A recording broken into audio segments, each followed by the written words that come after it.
Hi, this is Barney from Napalm Death, singer of some description, and you're watching Loudwire.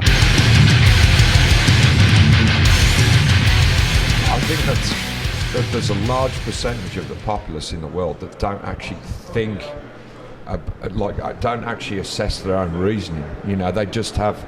There is a lot of people out there that just follow a particular, negative mindset, against others, just because it's the convenient thing to do, or because their friends or peers might have that opinion, And my thing has always been, I guess it comes back to the basic thing that think for your fucking self, I mean, that's what you've got. That's why we are wonderfully evolved biological, biomechanical machines. We have the ability to discern those kind of things, to be able to understand why we feel what we feel. So that's the point, really. I guess it's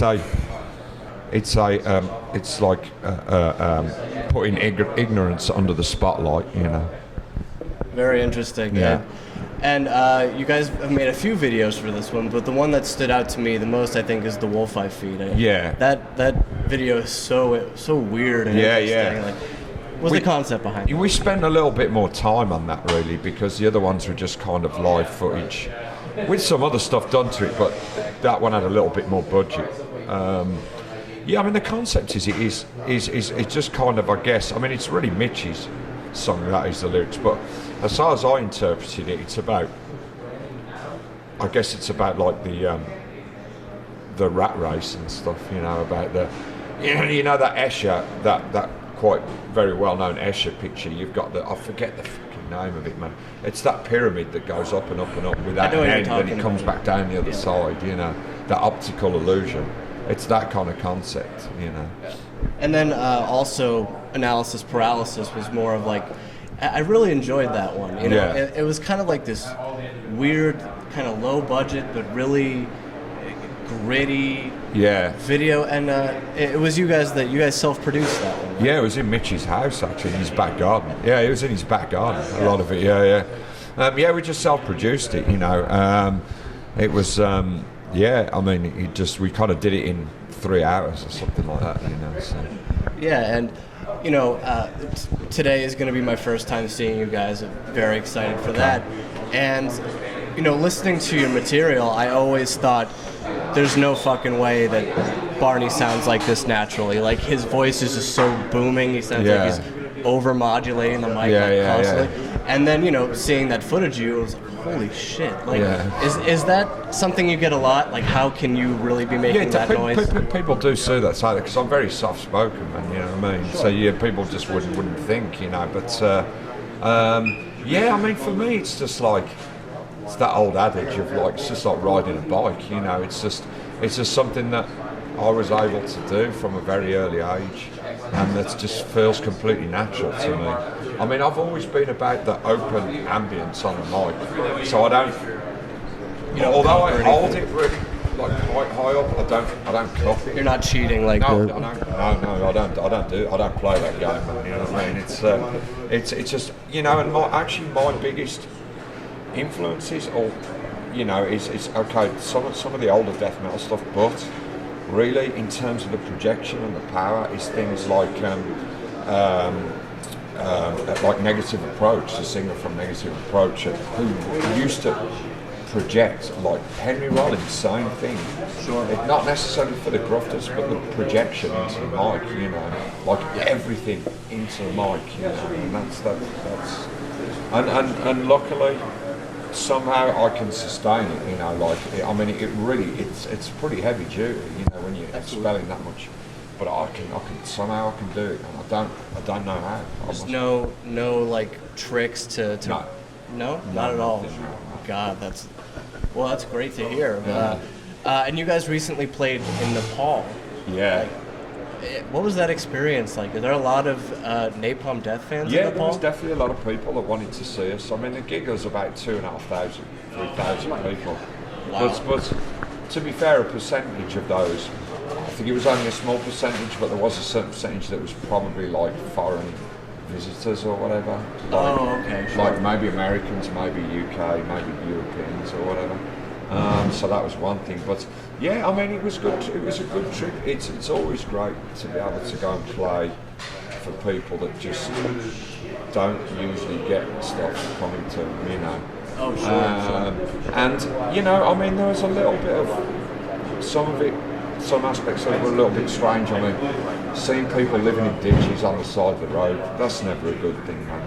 You know, I mean, you see the two sides of absolute bottom of the line living, you know, versus people that live in the same kind of way that, you know, people do in, say, the US or the UK, but it's pretty rough, man. And like, also, like the police, don't forget Nepal was in conflict for quite a long time.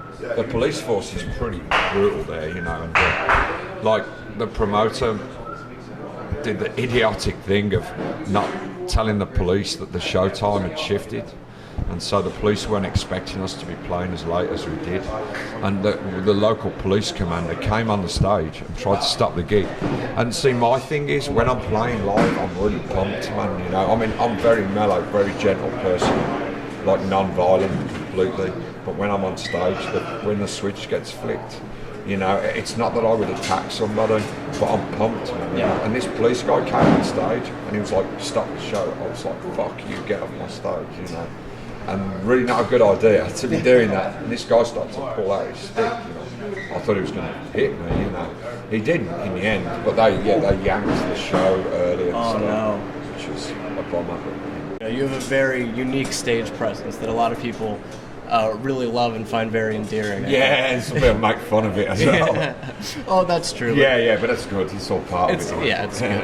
How would you describe your stage presence if you were to describe it to somebody who maybe had never seen it before? It's literally like flicking a switch, and it's like I don't know if this sounds really cheesy, but it's like an electric current, like just running through you. An electric chair switch. Yeah. And to be honest, like a lot of what was appealing to me in terms of playing on stage was like a lot of the early American hardcore, which was really kind of like that. Kids, like the guys in these bands, would just fucking throw themselves around, you know, like crazy. You know, you look at old SSD videos and stuff like that. They, you know, I mean, we're kind of close to Boston. All the really old Boston bands, they were live. They were fucking incredible, and you know, like the just the energy, you know, and that's what I like. You know what? For me personally, I know there's a lot of different genres of music out there, and some genres don't require you to fucking try and put your head through the ceiling, you know.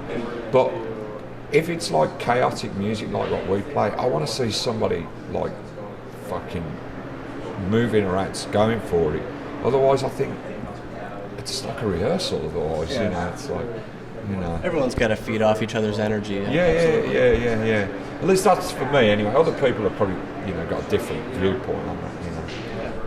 I wanted to play a little game called Wikipedia Fact or Fiction about Barney Greenway. Okay. Because many times I've had interviews and felt like an ass because I used Wikipedia, and it turned out not to be true. My one's probably quite true because I actually altered a couple of facts on it myself. Like my birthplace was completely wrong, so I changed that. Oh, is it Birmingham? It is, yeah. Birmingham. But it used to be Kettering, Northamptonshire, which was not true. I lived there, but somebody just put it on there. I was born there. I mean, not that it really matters in the great scheme of things, but I just thought, while I'm here, I'll just it should be factual. So, yeah. But okay, so I read on Wikipedia today that the name Barney was given to you because you would get so drunk you would bump into everything like Barney Rubble, and it went from Barney Rubble just to Barney. Yeah, that's true. And it was a drummer from Doom, you know, the band Doom? Yes. That actually gave me that name. There you go. I have to name check him because he was the one that did it, you know, and that's where it started, you know. Somebody add that to the page. Yeah. You're an avid fan of the Aston Villa football club. That's my local team. Yeah, that's true as well. Yeah. Very good. And you're a strong supporter of PETA and have been a vegetarian since the age of 14. Yeah, I mean, I've supported PETA in the past. I mean, there's lots of different people that I support, to be honest, because I think I think in terms of animal welfare, all those groups should work together, not against each other. And sometimes they work against each other, you know. So yeah, that is true. I've been a vegetarian since I was 14, and a vegan as well onwards from a few years ago. So yeah. Gee, yeah, that must be really difficult on tour. You know what? Yes, in some places, but you can actually, with a bit of effort, you can make it not so. Okay. Yeah, I in the States I can manage now, as long as I get a supermarket where I can get stuff from. Like Whole Foods, of course, is always a great thing, or preferably independent stuff, whatever, you know. Sure. Last question. With Utilitarian, you guys definitely put a lot of very interesting experimentation into the record, doing things a little bit differently. Do you feel that in order for grindcore to keep going strong, do you feel that experimentation is very necessary? You know, it is whatever it needs to be, basically. You know, in terms of the scene in general, bands will be as bands will be. People always ask me to comment on the scene in general to make a judgment on it, but that's not for me to do. You know, it's up to a whole community of bands to take the scene in whichever directions that they feel to be appropriate. You know, for us personally, all we literally do is try and do the best that we can do at the time. You know, we don't tick a load of boxes that say, oh, it must sound like this, and this. It just ain't like that. I mean, we do what's in our hearts and in our heads with the influences, the wide scale of influences from, you know, early European and American hardcore, early death metal, and then the fringe stuff like Swans, My Bloody Valentine, Joy Division, Birthday Party, all that stuff, which is the ambient side of Napalm, and just mix it all up and try and present it in different ways, you know, and that's really it, you know. All right, well, thank you very much. No for your worries. time. Thank you for talking to me. Thank you. Pick up Utilitarian. It is honestly one of the best records of the year, in my opinion. Thank you very much. Thank you very much. Appreciate it. Barney Greenway. Thanks, guys. Cheers.